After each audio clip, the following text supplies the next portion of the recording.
A chuva caía como um véu de lágrimas sobre as ruas empedradas de Coimbra, mas ninguém notava. No meio da multidão de capas negras dos estudantes, Sofia tropeçou, o copo de vinho verde derramando-se sobre o peito de Ana, que se virou com os olhos flamejantes. Sua idiota desastrada. Você sempre tem que estragar tudo, não é? Como se não bastasse roubar meu lugar no seminário de literatura. A voz de Ana cortou o ar como uma navalha afiada, e quando nas arcadas da Universidade Velha. Sofia, com o rosto corado pelo vinho e pela humilhação, sentiu o mundo girar. Era a queima das fitas, a noite em que as tradições se misturavam com o caos da juventude, mas para elas, rivais desde o primeiro ano, era apenas mais um campo de batalha. Mal sabiam que, naquela mesma noite, uma confissão forçada mudaria o curso de suas vidas para sempre, sendo um amor improvável entre as sombras da rivalidade e as luzes tremulosentes das lanternas de papel. As ruas de Coimbra pulsavam com o ritmo ancestral da queima das fitas, aquela festa que unia gerações de estudantes sob o manto negro das capas, bordadas com fitas coloridas que contavam histórias de glórias acadêmicas e amores efêmeros. O ar estava impregnado do cheiro de castanhas assadas e do vinho tinto que escorria pelas calçadas irregulares, misturando-se à umidade da noite de maio. Sofia Correia, com seus 21 anos e um coração que batia ao som das guitarras de fado que ecoavam das tabernas escondidas, sentia-se como uma intrusa naquele ritual. Vinda de uma pequena aldeia no Alentejo, onde o sol queimava a terra seca e as oliveiras sussurravam segredos antigos, ela havia chegado a Coimbra com sonhos de se tornar pintora, de capturar nas telas as curvas suaves do rio Mondego e os azulejos azuis que adornavam as fachadas das igrejas barrocas. Mas a realidade era mais dura, bolsas escassas, noites insones no quarto apertado da residência universitária e, acima de tudo, a sombra implacável de Ana Mendes. Ana era o oposto de tudo o que Sofia representava. Alta, com cabelos castanhos que caíam em ondas perfeitas sobre os ombros e olhos verdes que pareciam refletir a profundidade do Atlântico, Ana era a filha predileta de uma família lisboeta de advogados, imersa na tradição católica que ainda ditava as normas sociais em muitos lares portugueses. Estudante de Direito na mesma universidade, ela navegava pelos corredores de pedra com a graça de quem nasceu para comandar. Desde o primeiro encontro, no auditório lotado da Faculdade de Letras, elas haviam se tornado rivais. Sofia, com sua ousadia lentejana, havia questionado uma tese de Ana durante um debate sobre essa de Queiroz, acusando-a de ignorar as raízes camponesas na crítica social do autor. Ana, ferida no orgulho, retaliara com notas impecáveis e comentários afiados nos corredores, transformando cada interação em uma dança de espadas invisíveis. Naquela noite da queima, o destino jogou uma contra a outra mais uma vez. Sofia, arrastada por um grupo de amigos da turma de artes visuais, havia bebido demais do licor de ginja que circulava em garrafas passadas de mão em mão. Vem, Sofia, solte esse cabelo.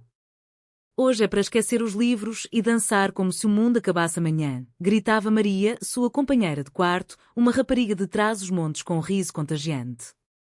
Elas serpenteavam pela Rua da Sofia, onde os bares transbordavam de corpos suados e canções populares que falavam de saudades e amores perdidos.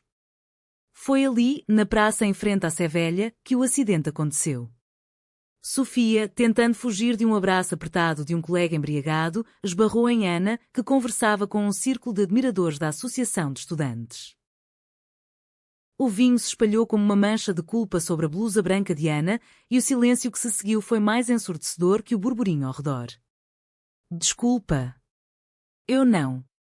Foi sem querer, gaguejou Sofia, os olhos baixos, sentindo o calor subir às bochechas. Mas Ana não perdoava fácil. Sem querer? Como tudo o que você faz para me atrapalhar?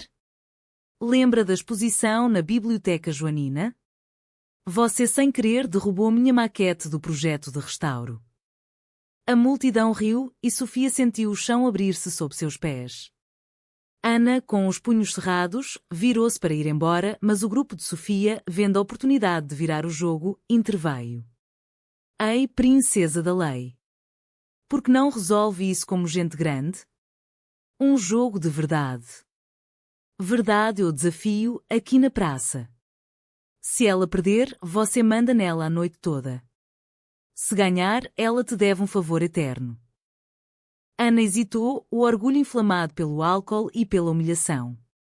Em Portugal, onde as tradições de honra ainda ecoavam nos duelos verbais das tascas, recusar um desafio era fraqueza. Tudo bem. Mas sem truques, sua pintora de meia tigela. O círculo se formou sob as luzes amareladas dos postes, a chuva fina transformando o pavimento em um espelho reluzente. Rodadas se sucederam, verdades sobre amores passados, desafios de dançar fado improvisado com um estranho.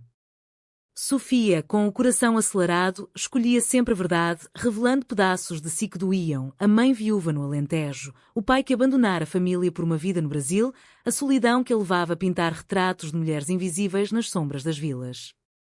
Ana observava, os lábios apertados, mas algo em seus olhos mudava, uma faísca de curiosidade em meio à raiva. Quando a roda chegou a Sofia pela terceira vez, Maria, com um brilho malicioso nos olhos, sussurrou o desafio. Confessa algo que você nunca diria sóbria. Algo sobre ela. O dedo apontou para Ana e o grupo explodiu em risos e assobios. Sofia congelou, o vinho azedando em sua boca. Eu não posso. Mas as vozes pressionavam, vai, Sofia.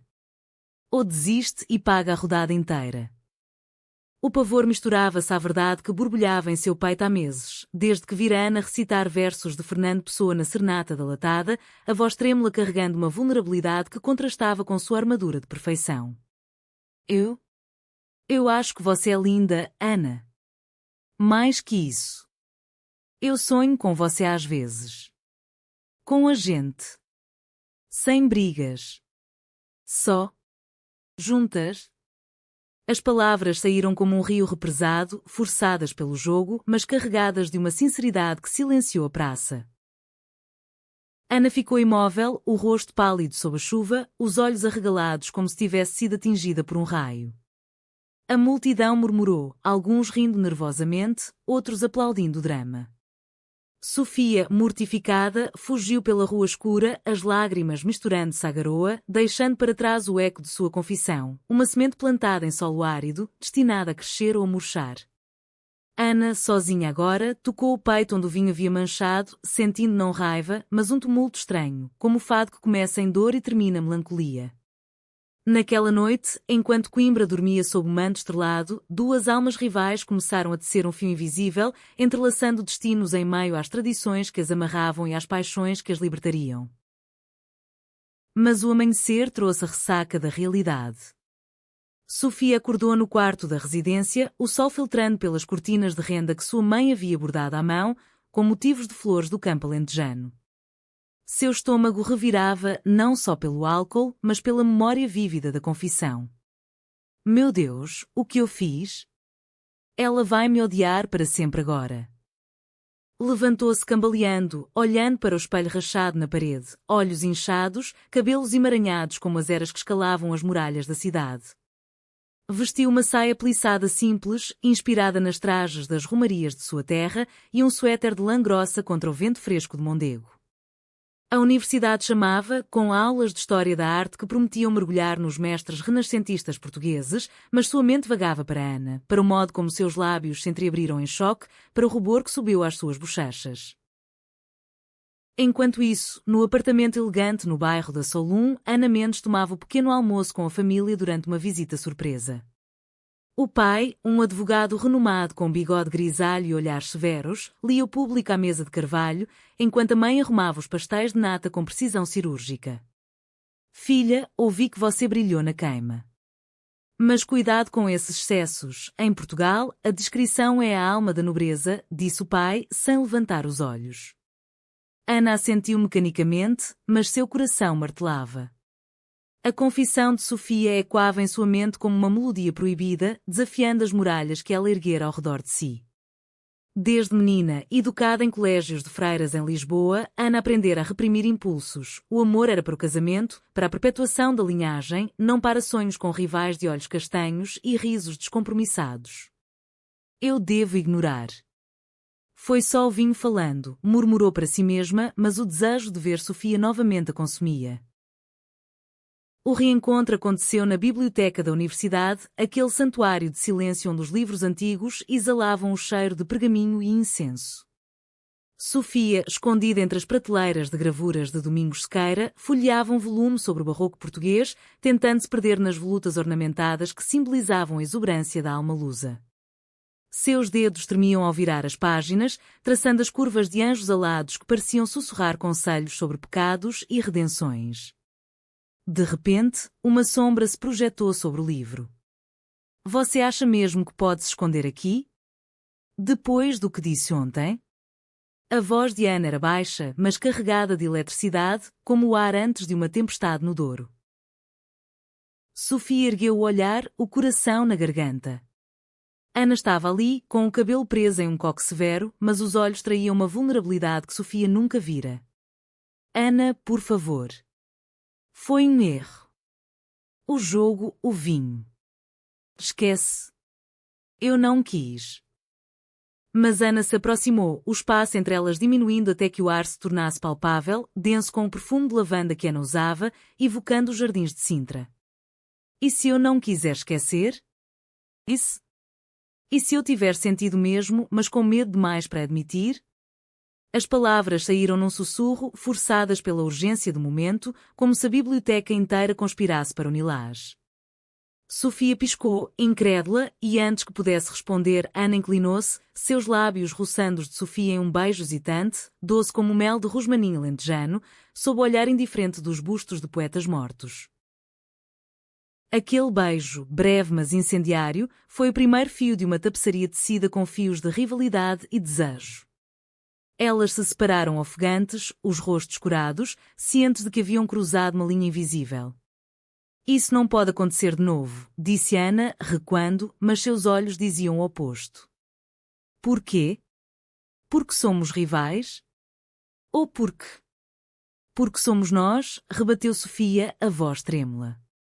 Ana não respondeu, apenas virou-se e saiu, deixando Sofia com o coração em chamas e a certeza de que, em Coimbra, onde o rio Mondego serpenteia como um amante relutante, o amor não segue mapas traçados por outros.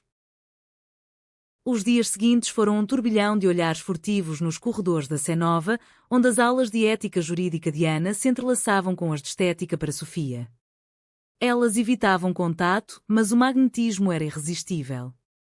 Uma tarde, durante a tradicional serenata dos caloiros, quando as janelas das residências se iluminavam com velas e as vozes entoavam Coimbra, és uma namorada, Sofia viu Ana na multidão, a capa negra ondulando como asas de corvo.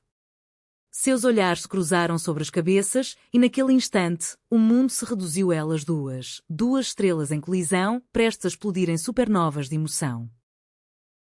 Mas a rivalidade não morrera, ela se transformara. No seminário conjunto sobre patrimônio cultural, onde discutiam a preservação das igrejas manuelinas, Ana apresentou um papel impecável sobre os mosteiros de Alcobaça, citando as lendas de Pedro e Inês como exemplo de amor trágico. Sofia, sentindo o desafio, contrapôs com uma análise das pinturas de Vieira Portuense, enfatizando a sensualidade feminina nas figuras mitológicas. O amor nas artes portuguesas não é só tragédia, é também rebelião, uma dança contra as correntes da sociedade, argumentou ela, os olhos fixos em Ana. O professor aplaudiu a discussão acalorada, alheio à tensão subjacente, mas Ana, ao final, sussurrou ao passar por Sofia. Você sempre tem que me desafiar, não é? Mas talvez eu goste disso. A confissão forçada da queima havia aberto uma porta e agora elas a trilham às escondidas. Encontros roubados no jardim botânico, onde as palmeiras sussurravam segredos e os pavões exibiam caudas iridescentes, tornaram-se rotina. Ali, sentadas no banco de pedra sob o obelisco, elas falavam, não de rivalidade, mas de almas. Sofia contava das noites no Alentejo, colhendo uvas sob o sol impiedoso, sonhando com telas que capturassem a vastidão da planície. Lá, o amor é como o vento, vem e vai, mas deixa marcas na terra. Ana, por sua vez, revelava as pressões da família, o peso das expectativas católicas que a faziam rezar à Virgem de Fátima por perdão de pensamentos pecaminosos. Meu pai diz que o dever é acima de tudo. Mas e se o meu dever for ser feliz, Sofia? E se for você? Essas conversas teciam laços mais fortes que qualquer ódio passado. Um dia, Ana trouxe um caderno antigo, herdado da avó, cheio de poemas manuscritos sobre saudades do mar. Leia isso. É como se ela soubesse de nós. Sofia leu em voz alta, a voz embargada, e quando terminou, puxou Ana para si, seus corpos se encaixando como peças de um azulejo quebrado. O beijo que se seguiu foi mais profundo, carregado de promessas não ditas, sob o dossel de folhas que filtrava a luz em padrões dançantes. Pela primeira vez, Sofia sentiu que sua rival não era inimiga, mas espelho, refletindo as partes de si que ela mal conhecia. Contudo, o idílio era frágil como o cristal da Alcobaça. Rumores começaram a circular nos cafés da Baixa, onde os estudantes se reuniam para debater política e paixões. Ouvi que a Mendes anda muito próxima daquela lentejana esquisita, cochichava-se. Sofia ignorava, focada em sua próxima exposição, onde pintaria um díptico inspirado em Ana, uma figura de linho azul contra o mar agitado, simbolizando a calmaria após a tempestade. Mas Ana, sensível às sombras sociais, começou a se afastar. Meu pai liga todos os dias. Ele quer que eu volte a Lisboa no fim de semana. Diz que Coimbra está-me corrompendo. Sofia, magoada, rebateu, corrompendo? Ou libertando? Ana, isso entre nós. É real. Não deixe que eles nos parem antes mesmo de começarmos. A tensão culminou numa noite de tempestade, quando o trovão ribombava sobre a Sevelha como julgamento de deuses antigos. Ana apareceu no quarto de Sofia, encharcada, os olhos vermelhos de lágrimas. Eu contei para minha irmã. Ela disse que é um pecado, que vai manchar o nome da família. Mas eu não aguento mais fingir, Sofia. Eu te amo. As palavras, livres agora, sem o peso do jogo, caíram como chuva abençoada. Elas se abraçaram, o mundo lá fora desabando, mas dentro, florescendo um amor que desafiava as normas. Pela primeira vez, Coimbra parecia não uma prisão de tradições, mas um berço de possibilidades, onde rivais se tornavam amantes, e o fado da vida cantava não só dor, mas esperança. O verão se aproximava de Coimbra como um amante preguiçoso, trazendo consigo o calor úmido que fazia o rio Mondego brilhar como uma fita de safira sob o sol implacável. As aulas diminuíam, dando lugar às romarias estudantis e aos piqueniques nas margens, onde garrafas de vinho do Dão eram passadas entre risos e canções à guitarra. Para Sofia e Ana, aqueles dias eram um paraíso roubado, um interlúdio onde o tempo se esticava como queijo fresco em uma broa de milho. Elas exploravam a cidade como se fosse a primeira vez, subindo as escadarias íngremes da universidade até a Sala dos Capelos, onde as capas penduradas sussurravam histórias de gerações passadas, ou perdidas no Museu Nacional Machado de Castro, admirando esculturas romanas que evocavam a eternidade do amor humano. Sofia, com seu bloco de desenho sempre à mão, capturava Ana em esboços rápidos, o perfil altivo contra a vitral da Capela de São Miguel, os cabelos soltos ao vento na ponte de Santa Clara, onde casais de pombos bicavam grãos espalhados. Você é minha musa agora, Ana. Não mais rival, mas inspiração. Ana ria, um som leve como o tilintar de sinos nas procissões de Corpus Christi, mas por dentro, o medo roía. Sua família, ancorada nas tradições lisboetas de missas dominicais e jantares formais, começava a cobrar respostas. Quando você trará um rapaz decente para conhecer, filha? Alguém da nossa classe, não essas amizades volúveis de Coimbra, escrever à mãe uma carta perfumada com essência de laranja. Apesar disso, o amor delas crescia, enraizado na intimidade compartilhada. Numa tarde dourada, elas se refugiaram na Quinta das Lágrimas, o jardim lendário onde Pedro e Inês haviam selado seu destino trágico. Caminhando pelos caminhos de bucho recortado, Ana pegou a mão de Sofia, entrelaçando os dedos como se temesse que o vento as separasse. Aqui, o amor foi proibido pela coroa, mas eles não desistiram. Talvez a gente seja como eles, fadados a sofrer, mas fiéis ao coração. Sofia parou, virando-se para encará-la, os olhos castanhos cheios de determinação alentejana. Não, Ana. Nós não somos tragédia. Somos o fado que resiste, que canta alto contra o silêncio imposto. Eu pintei isso para você. E tirou do bolso um pequeno quadro, dobrado com cuidado, duas mulheres abraçadas sob uma oliveira centenária, com um mondego ao fundo, simbolizando raízes profundas e rios que fluem livres. Ana tocou a tela com reverência, lágrimas perolando nos cílios. É lindo. Como você. O beijo que se seguiu foi lento, deliberado, um pacto selado sob o olhar das estátuas de amantes petrificados. Elas passaram a tarde ali, conversando sobre sonhos futuros. Sofia imaginava uma galeria em Lisboa, expondo obras que celebrassem o amor em todas as suas formas. Ana falava de uma carreira na defesa dos direitos humanos, lutando contra as injustiças que sufocavam vozes como as delas. Em Portugal, mudamos devagar, como o Tejo que entra no mar sem pressa. Mas vamos mudar juntas. Porém, a ilusão de paz era tênue. Os rumores se intensificaram quando Maria, a amiga de Sofia, flagrou-as de mãos dadas saindo de uma taberna na Rua Nova. Meu Deus, meninas! Isso é oficial? Sofia corou, mas Ana, com a coragem forjada nas salas de debate, assentiu. Sim. E se alguém tiver problema, que venha falar comigo. Maria, de coração aberto como as planícies de Trás-os-Montes, abraçou-as, então brindemos. Pelo amor que não se curva. Mas nem todos eram assim. No círculo de Ana, um colega de direito, o arrogante Tiago, filho de um juiz do Supremo, ouviu os sussurros e viu a oportunidade. Ana, você está desperdiçando seu talento com essa. Excêntrica. Pense na sua carreira. Meu pai pode te indicar para um estágio em Lisboa, mas não com escândalos. Ana dispensou com frieza, mas as sementes da dúvida foram plantadas. Enquanto isso, Sofia recebia uma carta da mãe. Filha, ouvi boatos estranhos de Coimbra. Lembra das orações à Nossa Senhora da Ajuda, ela guia os caminhos retos. Volta para o Alentejo no verão antes que percas o rumo. A pressão social, aquela teia invisível tecida por séculos de catolicismo e hierarquia, começava a apertar.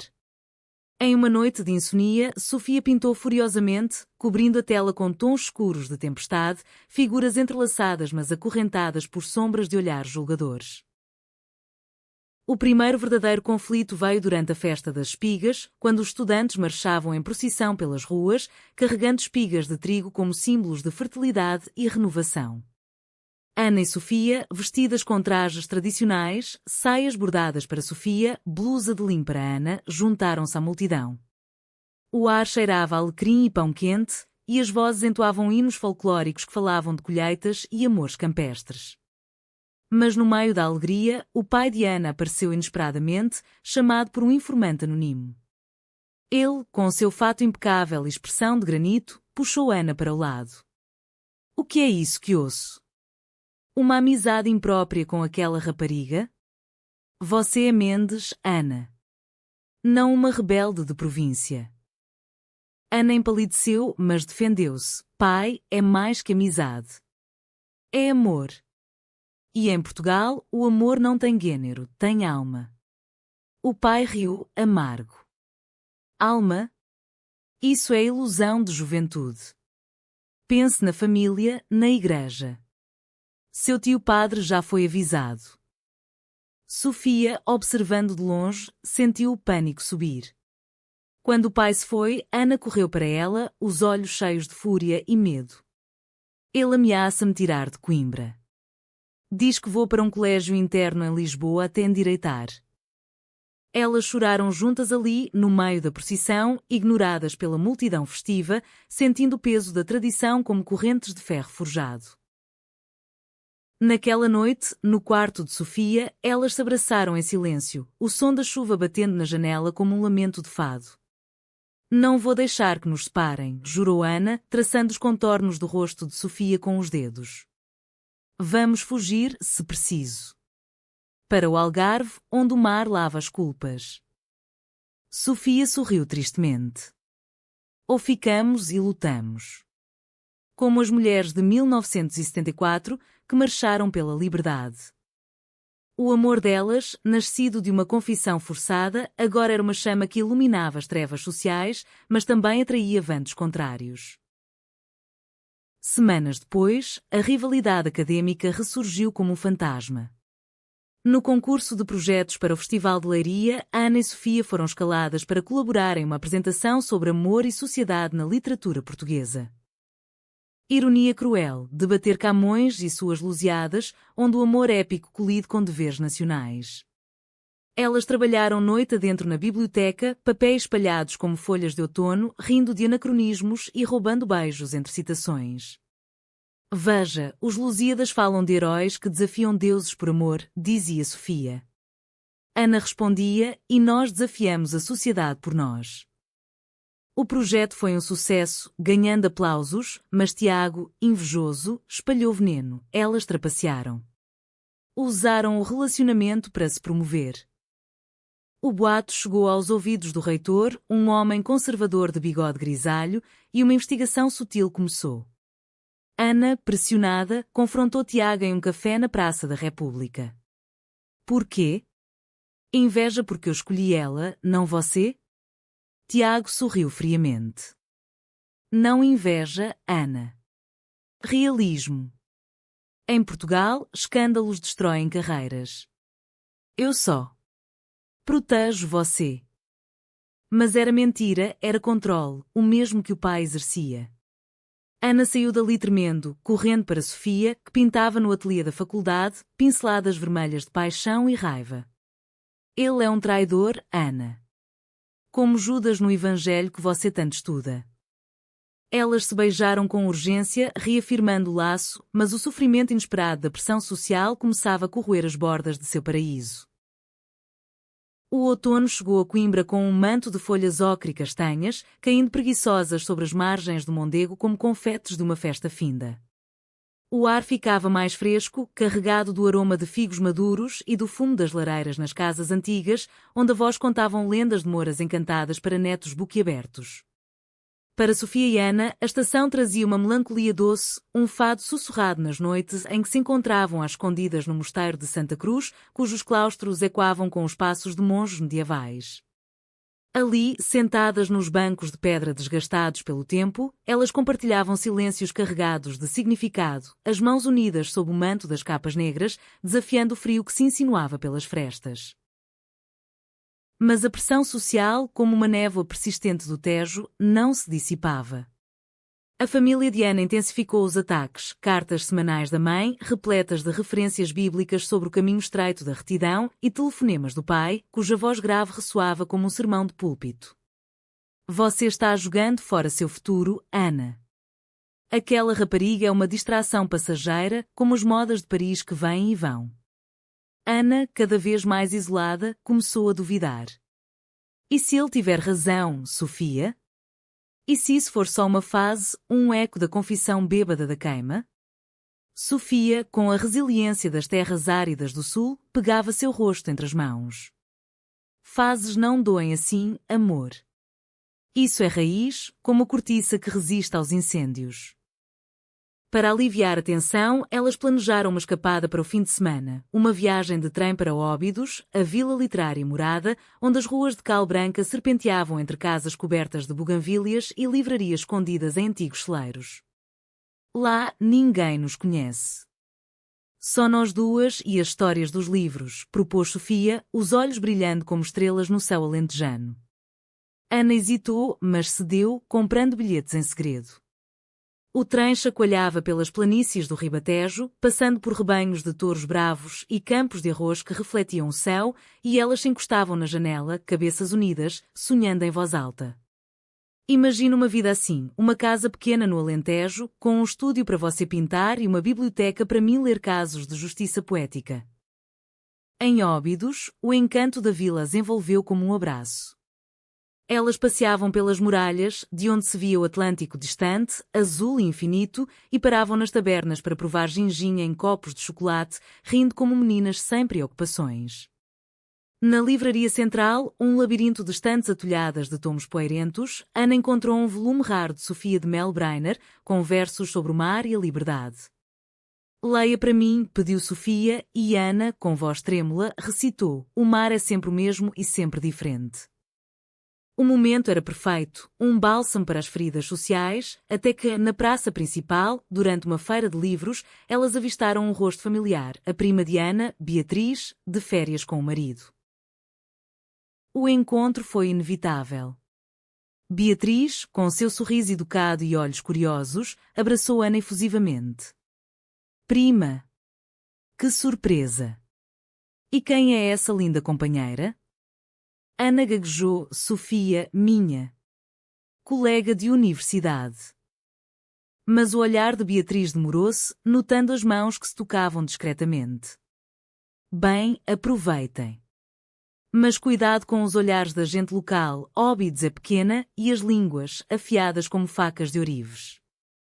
Elas se despediram, mas o veneno já estava solto.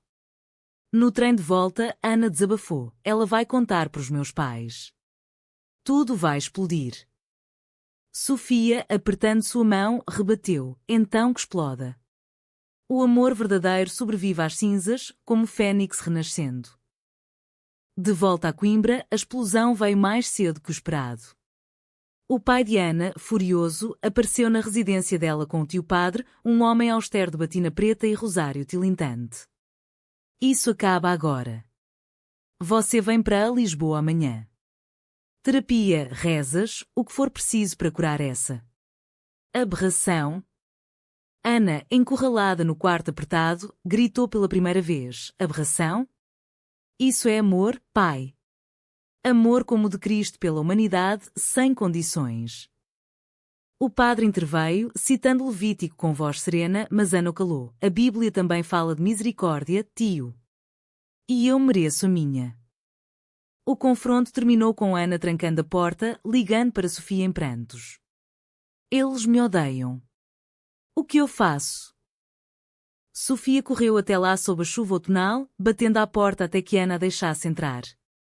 Elas se abraçaram no chão frio, o som dos soluços misturando-se ao gotejar da água no parapeito. Fique comigo esta noite. Amanhã enfrentamos juntos. Pela manhã, o pai havia partido, deixando uma carta. Você me decepciona, Ana. Mas o sangue é mais forte. Volte quando se arrepender. Ferida, mas não quebrada, Ana decidiu. Vou escrever para eles. Explicar. Não como súplica, mas como verdade. Com a ajuda de Sofia, redigiu uma carta longa, evocando as tradições portuguesas de resiliência, as mulheres de 1140 que defenderam o castelo de Coimbra, as poetisas como Flor Bela Espanca que cantaram amores não convencionais. Eu sou sua filha, mas também eu mesma. E esse amor me torna melhor. A resposta veio semanas depois, silêncio. O pai cortou as mesadas, forçando Ana a buscar empregos noturnos em cafés, servindo bicas e pastéis de bacalhau a estudantes sonolentos. Sofia, vendo o sofrimento, vendeu uma pintura na feira de artes da cidade, usando o dinheiro para ajudá-la. Nós somos uma equipa agora, lembra? Rivais que viraram aliadas. Mas o isolamento crescia. Amigos de Ana se afastavam, sussurrando pecado nas costas, colegas de Sofia olhavam com pena, como se seu talento fosse manchado pela escolha. O ápice veio no Natal, quando as famílias se reuniam em mesas fartas de rabanadas e bacalhau à brás. Sofia voltou ao Alentejo sozinha, a mãe a recebendo com abraços quentes mas perguntas veladas. E aquela amiga de Coimbra? Ainda influenciando? Ana, em Lisboa por obrigação, sentou-se à mesa familiar, o peru assado fumegando como uma oferenda não desejada. O tio-padre presidia a oração, mas Ana não ouvia. Sua mente estava em Coimbra, com Sofia, imaginando como seria o Natal delas. Uma ceia simples no quarto, com queijos do Sul e vinhos do Douro, trocando presentes artesanais, um colar de contas de vidro para Sofia, um poema encadernado para Ana. Em vez disso, ela fugiu após a missa da meia-noite, pegando um trem noturno de volta, chegando a Coimbra ao amanhecer, exausta mas livre. Bateu à porta de Sofia, que abrira com olhos sonolentos e um sorriso que iluminava mais que as luzes de Natal.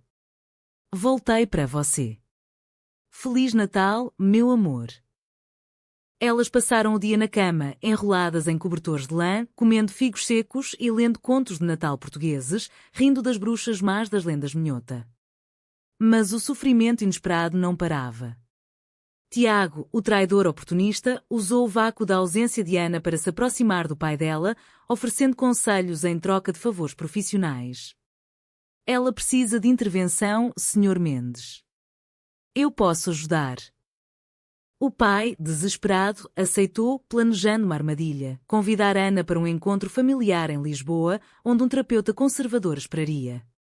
Ana, inocente, marcou de ir, mas confidenciou a Sofia: vai ser o teste final. Se eu resistir, eles cedem. Sofia, intuitiva como uma pintora que lê luzes ocultas, advertiu: cuidado, amor. Traições vêm de quem menos se espera. Mas Ana, confiante no amor, partiu. Em Lisboa, o encontro era uma emboscada, não família, mas Tiago e o terapeuta, com fitas gravadas de evidências, fotos borradas de beijos no jardim botânico, espalhadas por espiões pagos. Veja, Ana, isso destrói você. Mas podemos consertar com tratamento e distância daquela influência. Ana, traída em corpo e alma, sentiu o mundo ruir. Gritou, chorou, mas saiu dali com a cabeça erguida, ligando para Sofia do táxi. Eles me pegaram, mas não me quebraram. Volte para casa, nossa casa. O trem a levou de volta ao Mondego, mas o dano estava feito. A traição de Tiago, alimentada pela pressão social, havia aberto uma ferida profunda, forçando Ana a questionar não só o amor, mas a si mesma. Em Coimbra, Sofia esperava com uma tela nova, duas figuras de mãos dadas contra uma tempestade, com um arco-íris sutil no horizonte. Isso é nós. Sobrevivemos. Mas o sofrimento, como o fado, persistia, prometendo mais notas de dor antes da resolução. O inverno se instalou em Coimbra com a severidade de um velho fado, trazendo geadas que cristalizavam as janelas da universidade e ventos que uivavam pelas torres da Sé Velha como lamentos de almas penadas.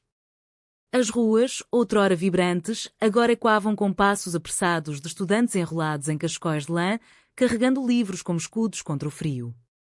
Para Ana e Sofia, o frio era interno, a traição de Tiago havia congelado algo essencial, transformando o amor em uma chama que tremulozia, ameaçando apagar. Ana, de volta à rotina, frequentava as aulas com olhos vazios, respondendo mecanicamente nos debates sobre códigos civis que ironizavam sua própria ilegalidade social. Como você aguenta, Sofia? Cada olhar no corredor parece um julgamento, confessou ela uma noite, no ateliê improvisado de Sofia, onde o cheiro de terbentina misturava-se ao de chá de ervas do Alentejo. Sofia, limpando os pincéis com um pano manchado, aproximou-se, envolvendo-a em um abraço quente. Aguento porque você é minha âncora, como Mondego para os barcos de outrora. E porque sei que a dor passa, olha para as azeitonas, esmagadas para virar ouro. Elas se beijaram devagar, reconectando-se através do toque, mas o fantasma da traição pairava, sussurrando dúvidas. A pressão social se ramificava como era venenosa. Na associação de estudantes, onde outrora Ana liderava com carisma, agora cochichos a isolavam, ela escolheu o caminho errado. Pobre Mendes. Sofia, por sua vez, enfrentava olhares enviesados na turma de artes, onde um professor conservador questionava suas pinturas demasiado emocionais, pouco técnicas, influência estrangeira, talvez?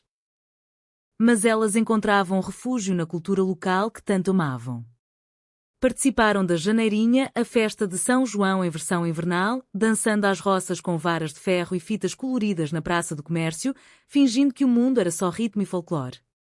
Veja, Ana, até nas danças antigas, homens e mulheres se entrelaçam livres, ria Sofia, girando-a no ar.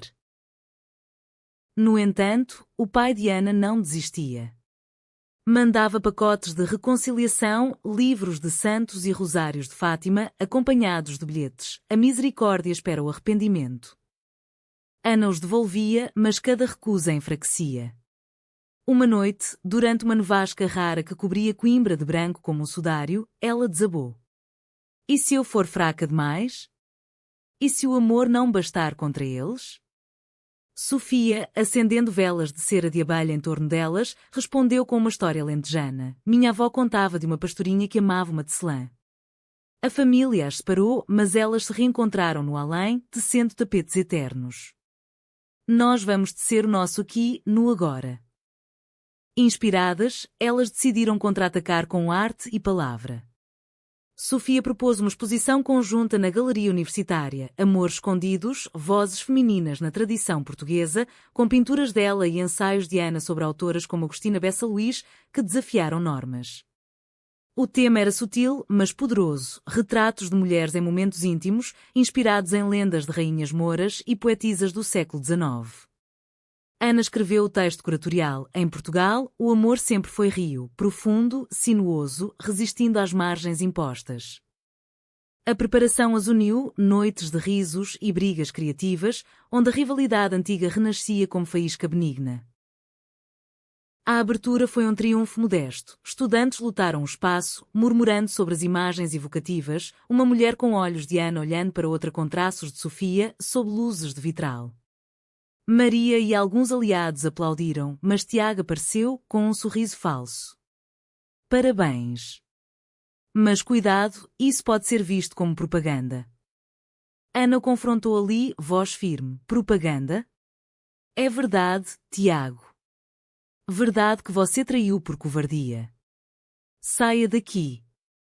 Ele foi, mas não antes de fotografar disfarçadamente, enviando as imagens ao pai de Ana com legenda: veja o que sua filha se tornou.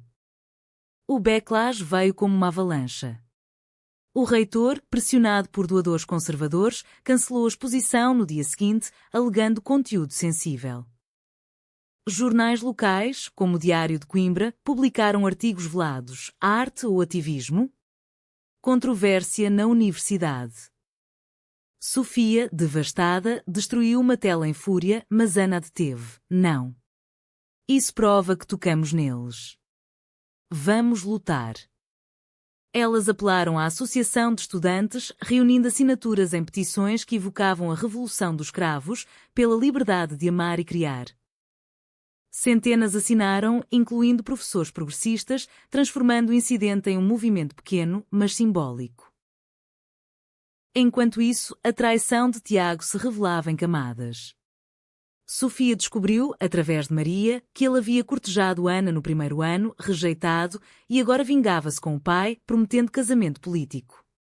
Ele é o Judas moderno, vendendo por 30 moedas de influência, disse Sofia. Ana, magoada, confrontou-o pela última vez no café à brasileira, onde intelectuais debatiam Saramago. Porquê, Tiago? Medo de que eu seja feliz sem você? Ele riu, amargo. Não medo, Ana. Realidade. Em Portugal, famílias como a nossa não aceitam desvios. Eu te salvo. Mas Ana, fortalecida pelo amor, rebateu. Você se salva, Tiago. Eu me salvo com ela. O sofrimento atingiu o ápice quando o pai de Ana cortou todo contato, mudando até o número de telefone. Ana, sozinha em seu quarto, sentiu vazio como um abismo, o peso da linhagem Mendes, das missas de domingo em Belém, das expectativas de netos e herdeiros. Ligou para Sofia à meia-noite, voz quebrada. Eu acho que vou quebrar. Sofia veio imediatamente, trazendo uma garrafa de medronho do Algarve e um violão emprestado. Cantaram fado baixo, Ana com voz rouca de dor, Sofia acompanhando com acordes simples. O fado é sofrimento, mas também catarse. Deixe sair amor. Naquela noite, Ana chorou todas as lágrimas represadas, renascendo como a aurora que tingia o céu de rosa. A primavera trouxe renovo, com flores de amendoeira pontilhando as colinas como promessas. Elas se mudaram para um apartamento pequeno no bairro da Almedina, pagando aluguel com bicos, Sofia dando aulas de desenho, Ana tutorando direito. A vida era frugal, com refeições de sopa da pedra e pão alentejano, mas rica em momentos, cozinhando bacalhau com nata juntas, dançando à chuva nas ruas vazias, lendo Camões à luz de vela. Nós somos as luziadas modernas, brincava Sofia. Ana, corando, respondia, heróis não sem dragões. Mas vencemos os nossos. Contudo, o conflito maior se avizinhava. Sofia recebeu uma oferta de bolsa para estudar arte em Lisboa, na Fundação Calouste Gulbenkian, uma chance de ouro, mas que exigia distância. Vá, amor. Eu te sigo depois, disse Ana. Mas Sofia hesitou, e se a distância nos separar como o mar separou os descobridores? A decisão pendia, um fio esticado no tiar do destino, enquanto a pressão social, agora internalizada, testava os limites de seu amor. A primavera em Coimbra desabrochava com a exuberância de um jardim manuelino, azulejos vivos de pétalas brancas e rosas que caíam das amendoeiras como neve florida, cobrindo as margens do Mondego em um tapete efêmero. O ar vibrava com o zumbido das abelhas e o canto distante das romarias, onde grupos de estudantes entoavam modinhas à guitarra, celebrando o fim do semestre com vinho de colares e danças circulares. Para Ana Sofia, a estação era um bálsamo, curando as feridas do inverno com toques suaves de sol e promessas de futuro. No apartamento da Almedina, com suas paredes caiadas e janelas que emolduravam a torre da universidade como uma pintura renascentista, elas construíam um ninho, prateleiras de livros misturados, um cavalete no canto e uma pequena horta de manjericão na varanda, evocando os quintais alentejanos de Sofia. Mas a oferta de bolsa para Sofia pairava como uma nuvem passageira, prometendo chuvas de oportunidade. É a Gulbenkian, Ana. Aulas com mestres, exposições em palácios. Seria tolo recusar. Ana, mexendo o café na xícara de cerâmica vidrada, assentiu devagar, mas seus olhos verdes traíam o medo. Eu sei. E você merece, minha pintora. Mas Lisboa é o território deles. Meu pai, a família. E se nos engolirem de novo? Sofia cruzou a mesa, pegando suas mãos calejadas de tanto escrever petições. Então nadamos contra a corrente, como os barcos rabelos no Douro. Juntas? A decisão veio após uma noite de reflexão no convento de Santa Clara a Velha, cujas ruínas góticas, semi-submersas pelo rio, simbolizavam amores medievais afogados mas eternos. Sob a lua cheia que prateava as águas, Sofia pintou um esboço rápido no caderno, duas silhuetas de mãos dadas contra o horizonte de Lisboa, com o castelo de São Jorge ao fundo. Vou. Mas você vem comigo nas férias. Vamos reconquistar a cidade, não como prisioneiras, mas como livres. Ana, tocada, beijou-a ali, o vento do Mondego carregando o perfume de jasmins selvagens, selando o pacto com um sussurro, por nós. Pelo amor que resiste. O verão as separou temporariamente, com Sofia embarcando no trem para Lisboa, mala repleta de telas e coração cheio de saudades. A capital as recebeu com seu bulício caótico, o elétrico 28 rangendo pelas colinas da Alfama, o cheiro de caracóis fritos nas tascas e o Tejo brilhando como uma lâmina de prata ao pôr do sol. Na Gulbenkian, Sofia mergulhou em um mundo de azulejos mouriscos e jardins geométricos, onde professores elogiavam sua sensibilidade portuguesa autêntica. Mas a solidão mordia nas noites, quando voltava ao dormitório e ligava para Ana, voz e quando pelo fio, sinto sua falta como o mar sente a lua. Ana, em Coimbra, afundava-se nos estudos finais, preparando o exame de direito que definiria sua carreira. A ausência de Sofia tornava vulnerável e a pressão familiar ressurgia como ondas traiçoeiras. Uma carta do pai chegou, não de raiva, mas de súplica. Volte para casa, filha. Sua mãe adoeceu de preocupação. Há um rapaz bom aqui, de família católica. Pense nela. Ana rasgou o papel, mas a culpa corroía, imagens da mãe, frágil em sua cama de docela em Belém, rezando novenas pela salvação da filha. Ela confidenciou a Maria, e se eu for egoísta? Amando Sofia, mas matando minha mãe de desgosto? O reencontro aconteceu em agosto, durante a festa do Avante, o festival operário nas margens do Trancão, onde milhares se reuniam para música e política, e quando o espírito de 74. Sofia surpreendeu a Ana na estação de Coimbra, com bilhetes na mão e um vestido de chita florida. Vem. Vamos dançar como escravos, vermelhos, vivos, revolucionários. O trem as levou a Lisboa e no festival, sob o sol escaldante e o som de guitarras elétricas misturadas a fados modernos, elas se perderam na multidão. Dançaram colado, corpos suados colidindo, ignorando olhares curiosos. Aqui ninguém julga. Só música e luta, gritou Sofia sobre o barulho. Ana, libertada, respondeu, e amor. Nosso hino. Mas o idílio foi interrompido por uma sombra familiar. No acampamento noturno, ao redor de fogueiras crepitantes, elas avistaram Tiago, agora aliado de movimentos estudantis de direita, discursando contra decadências morais. Ele as viu e o sorriso se torceu em desprezo. Na manhã seguinte, um artigo anónimo no semanário conservador acusava estudantes de Coimbra de pervertir a juventude lisboeta, com alusões veladas a elas. Sofia, lendo no dormitório, sentiu raiva ferver, ele de novo. O traidor não para. Ana, mais pragmática, propôs: ignoramos. Foco no que importa, você na Gulbenkian, eu no exame. O outono as reuniu de novo, com Sofia retornando a Coimbra para o semestre. Elas retomaram o apartamento, agora adornado com souvenirs lisboetas, um azulejo de marinheiros do século XVI, símbolo de explorações ousadas. Mas o sofrimento inesperado escalou quando a mãe de Ana sofreu um infarte, culpada pela tristeza da filha rebelde. O pai ligou, voz trêmula pela primeira vez. Ela pergunta por você. Venha, Ana. Pelo menos finja. Pela família.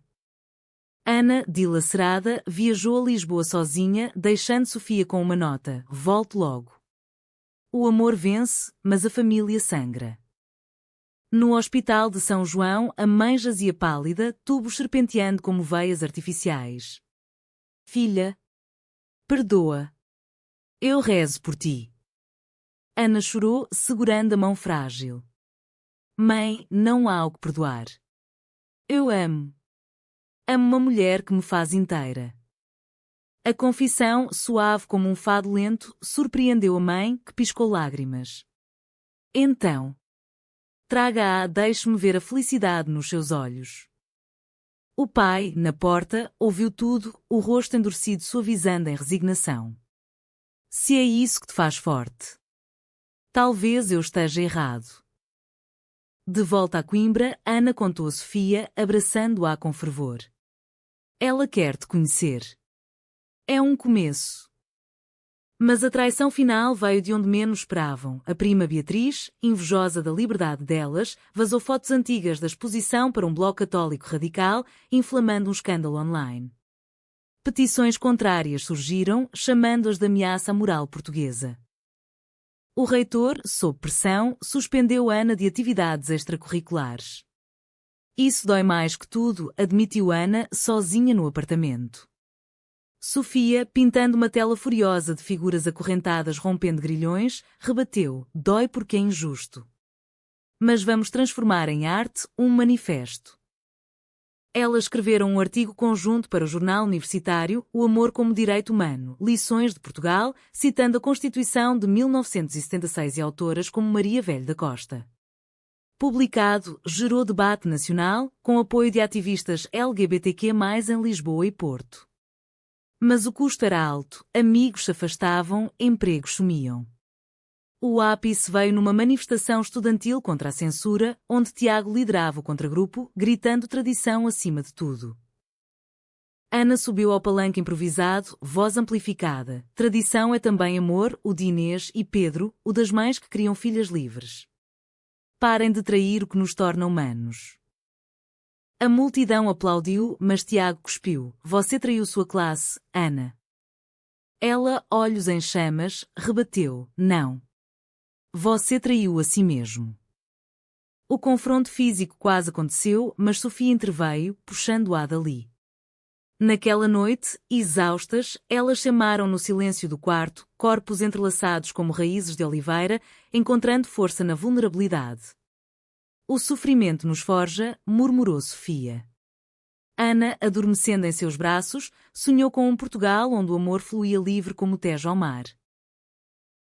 O ano letivo terminava em Coimbra com a pompa da latada, a grande migração de estudantes pelas estradas do país, capas negras ondulando como bandeiras de liberdade, parando em vilas para serenatas e banquetes de leitão à bairrada. O ar de junho cheirava eucalipto e mar distante, e o sol poente tingia o mondego de ouro líquido, prometendo fins e começos. Para Ana Sofia, a latada era metáfora perfeita, uma jornada coletiva cheia de canções e tropeços, rumo a horizontes incertos. Elas se juntaram ao cortejo, mochilas nas costas, o carro alugado lotado de livros e telas, dirigindo para sul, em direção ao Alentejo de Sofia, onde o vasto céu sem limites a esperava. A viagem era catarse. Parando em Leiria para visitar o castelo onde Dedinis cortejara a rainha Santa Isabel, elas caminharam pelas muralhas, mãos dadas abertamente agora, desafiando olhares raros de transeuntes. Aqui, o amor real dobrou reis. O nosso dobra montanhas, disse Ana, citando a lenda das rosas que brotaram de espadas. Sofia riu, traçando corações na poeira da pedra. Em Évora, visitaram o templo romano e o ossário da Capela dos Ossos, onde crânios empilhados lembravam a transitoriedade. Memento mori, lembre-se da morte. Mas também da vida, amor. Viva intensamente, sussurrou Sofia, beijando Ana sob o olhar vazio dos esqueletos.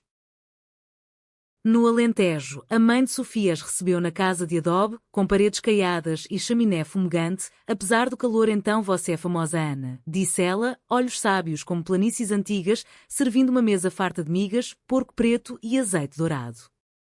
Ana, nervosa, gaguejou saudações, mas a mãe de Sofia, viúva resiliente que criara filhas sozinha após a partida do marido, abraçou-a. Qualquer que faça minha Sofia sorrir assim é bem-vinda. Aqui, o amor é como a terra, fértil se cultivado.